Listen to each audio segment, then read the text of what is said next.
Hi hello ನಮಸ್ತೆ ಎಲ್ಲರಿಗೂ ಸ್ವಾಗತ ಮತ್ತೊಮ್ಮೆ ನಮ್ಮ ಚಾನಲ್ಗೆ. ನೀವು ನೋಡ್ತಿರೋ ಹಾಗೆ ನಾನಿಲ್ಲಿ ಒಂದು ಸೂಪರ್ ಟೇಸ್ಟಿಯಾಗಿರುವಂಥ ಫೇಮಸ್ ಬ್ರೇಕ್ಫಾಸ್ಟ್ ಮಾಡೋದು ಯಾವ ರೀತಿ ಅಂತ ತೋರಿಸ್ತಿದ್ದೀನಿ.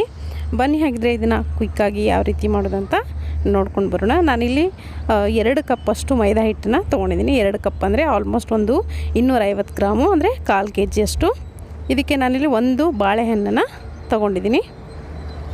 ಪೂರ್ತಿಯಾಗಿ ಹಣ್ಣಾಗಿರುವಂಥ ಬಾಳೆಹಣ್ಣನ್ನು ಬಳಸಿ.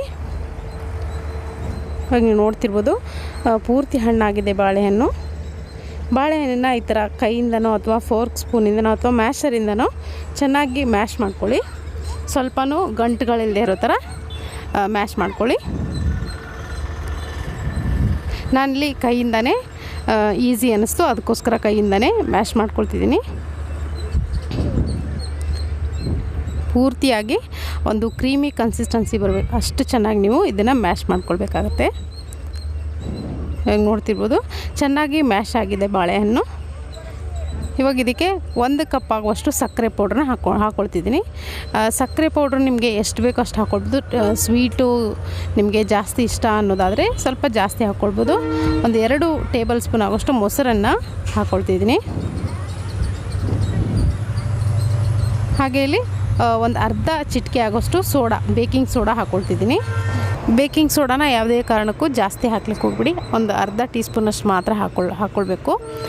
ಇದೆಲ್ಲದನ್ನು ಹಾಕಿ ಚೆನ್ನಾಗಿ ಮಿಕ್ಸ್ ಮಾಡಿಕೊಂಡು ಈ ಬಾಳೆಹಣ್ಣು ಏನಿದೆ ಬಾಳೆಹಣ್ಣಿನ ಜೊತೆಗೇ ಇದನ್ನು ಕಲಿಸ್ಬೇಕಾಗತ್ತೆ. ನಾನಿಲ್ಲಿ 1/4 kg ಅಷ್ಟು ಹಿಟ್ಟಿಗೆ 1 ಬಾಳೆಹಣ್ಣು ಸಾಕಾಗುತ್ತೆ. ಜಾಸ್ತಿ ಬಾಳೆಹಣ್ಣು ಹಾಕಿದ್ರೂ ಕೂಡ ಸ್ವಲ್ಪ ಸ್ಮೆಲ್ ಬಾಳೆಹಣ್ಣಿಂದ ಬರುತ್ತೆ ಬ್ರೇಕ್ಫಾಸ್ಟ್ ತಿನ್ನೋವಾಗ. ಅದಕ್ಕೆ 1 ಬಾಳೆಹಣ್ಣು ಮಾತ್ರ ನಾನು ಹಾಕ್ಕೊಂಡಿದ್ದೀನಿ. ನೋಡ್ತಿರ್ಬೋದು ಇವಾಗ ಚೆನ್ನಾಗಿ ಟೈಟಾಗಿ ಕಲಸಿಡಿ. ಈ ಥರ ಗಟ್ಟಿಯಾಗಿ ಕಲಸಿಡಿ, ನೆನೆದು ಮತ್ತೆ ಸ್ಮೂತ್ ಆಗುತ್ತೆ. ಇದನ್ನು ಆಲ್ಮೋಸ್ಟ್ ಒಂದು 7 ರಿಂದ 8 ಗಂಟೆ ನೀವು ಬಿಡಬೇಕಾಗತ್ತೆ ನೆನೆಯೋಕ್ಕೆ. ಒಂದು ಮುಚ್ಚಳ ಮುಚ್ಚಿ ಒಂದು 8 ಗಂಟೆ ಬಿಡ್ತೀನಿ ನಾನು. ಸೊ ಇವಾಗ ನೋಡ್ತಿರ್ಬೋದು ರಾತ್ರಿ ಎಲ್ಲ ಕಲಸಿಟ್ಟಿದ್ದೆ ನಾನು.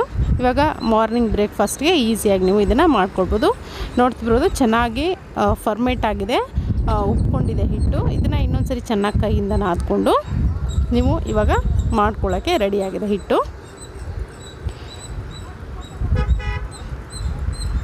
ನಿಮಗೆ ಯಾವ ಆಕಾರಕ್ಕೆ ಬೇಕೋ ಆ ಆಕಾರಕ್ಕೆ ಕಟ್ ಮಾಡಿಕೊಂಡು ಇವಾಗ ಪೂರಿ ಯಾವ ರೀತಿ ಮಾಡ್ಕೊಳ್ತೀರೋ ಅದಕ್ಕಿಂತ ಚಿಕ್ಕದು ಕೂಡ ಮಾಡ್ಕೊಳ್ಬೋದು, ದೊಡ್ಡದು ಕೂಡ ನೀವು ಮಾಡ್ಕೊಳ್ಬೋದು. ಇವಾಗ ಈ ಆಕಾರಕ್ಕೆ ನಾನು ಉಂಡೆಗಳನ್ನ ಮಾಡಿಟ್ಕೊಂಡಿದ್ದೀನಿ. ಮೈದಾ ಹಿಟ್ಟನ್ನು ಜೊತೆ ನಾವು ಇದನ್ನು ಲಟ್ಟಿಸ್ಕೊಳ್ಳೋಣ. ಸ್ವಲ್ಪ ದಪ್ಪನೇ ಲಟ್ಟಿಸ್ಬೇಕು. ಮಂಗಳೂರು ಬನ್ಸ್ ಆಗಿರೋದ್ರಿಂದ ಸ್ವಲ್ಪ ಬನ್ ಥರ ಬರಬೇಕಲ್ಲ, ಅದಕ್ಕೋಸ್ಕರ ಉಪ್ಕೊಂಡು ಬರುತ್ತೆ, ಚೆನ್ನಾಗಿ ಬರುತ್ತೆ. ಸ್ವಲ್ಪ ದಪ್ಪ ಇಟ್ಟೆ ಲಟ್ಟಿಸ್ಬೇಕು.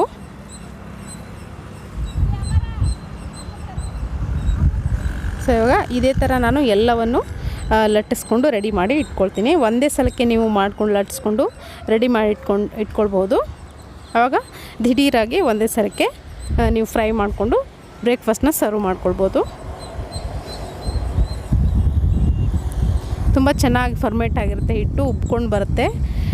ನೀವು ಎಷ್ಟು ತೆಳುವಾಗಿ ಲಟ್ಟಿಸಿದ್ರು ಕೂಡ ಅದು ಮತ್ತೆ ದಪ್ಪ ಆಗುತ್ತೆ. ನೀವು ನೋಡ್ತಿರ್ಬೋದು ಇವಾಗ.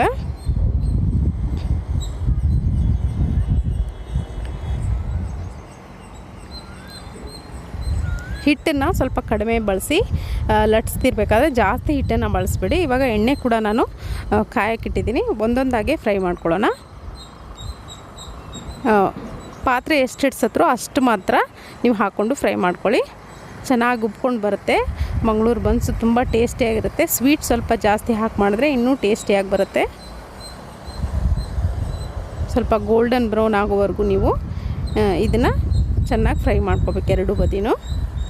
ಇದಕ್ಕೆ ಕಾಯಿ ಚಟ್ನಿ ಅಥವಾ ಶೇಂಗಾ ಚಟ್ನಿ ಯಾವ್ದು ಬೇಕಿದ್ರೂ ನೀವು ಸರ್ವ್ ಮಾಡ್ಕೊಳ್ಬೋದು. ತುಂಬ ಟೇಸ್ಟಿಯಾಗಿರುತ್ತೆ. ಯಾವತ್ತಾದರೂ ಒಂದು ಸರಿ ಬ್ರೇಕ್ಫಾಸ್ಟ್ ಚೇಂಜ್ ಮಾಡ್ಕೊಳ್ಬೇಕಿದ್ರೆ ಈ ಬ್ರೇಕ್ಫಾಸ್ಟ್ನ ನೀವು ಮಾಡ್ಕೊಳ್ಬೋದು.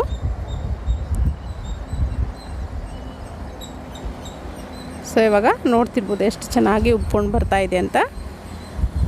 ಸೊ ಇದನ್ನು ನೋಡಾದಮೇಲೆ ಖಂಡಿತವಾಗ್ಲೂ ನೀವು ಕೂಡ ನಿಮ್ಮ ಮನೆಯಲ್ಲಿ ಮಾಡ್ಕೊಂಡು ನೋಡಿ, ತುಂಬ ಟೇಸ್ಟಿಯಾಗಿ ಬರುತ್ತೆ. ಫಾರ್ ಅ ಚೇಂಜ್ ನೀವು ಮಾಡ್ಕೊಳ್ಬೋದು ಯಾವತ್ತಾದರೂ ಒಂದು ಸರಿ. ಇವಾಗ ಎಲ್ಲವನ್ನು ನಾನು ತೆಗಿತೀನಿ. ನೀವು ಆವಾಗಲೇ ಹೇಳಿದಾಗೆ ಕಾಯಿ ಚಟ್ನಿ ಜೊತೆಗೆ ನೀವು ಸರ್ವ್ ಮಾಡ್ಕೊಳ್ಬೋದು. ನೋಡ್ತಿರ್ಬೋದು ಎಷ್ಟು ಚೆನ್ನಾಗಿ ಬನ್ ಥರ ಉಬ್ಕೊಂಡು ಬಂದಿದೆ ಅಂತ. ತುಂಬಾ ಟೇಸ್ಟಿಯಾಗಿತ್ತು. ಇವತ್ತಿನ ಈ ರೆಸಿಪಿ ನಿಮಗೆ ಖಂಡಿತವಾಗ್ಲೂ ಇಷ್ಟ ಆಗಿದೆ ಅಂದ್ಕೊಳ್ತೀನಿ. ಇಷ್ಟ ಆಗಿದ್ರೆ ಖಂಡಿತವಾಗ್ಲೂ ಒಂದು ಲೈಕ್ ಒತ್ತೋದನ್ನು ಮರಿಬೇಡಿ. ಹಾಗೆ ನನ್ನ ಚಾನಲ್ಗೆ ಇನ್ನೂ ಯಾರ್ಯಾರು ಸಬ್ಸ್ಕ್ರೈಬ್ ಆಗಿಲ್ವೋ ದಯವಿಟ್ಟು ಸಬ್ಸ್ಕ್ರೈಬ್ ಆಗೋದನ್ನು ಕೂಡ ಮರಿಬೇಡಿ. Thank you.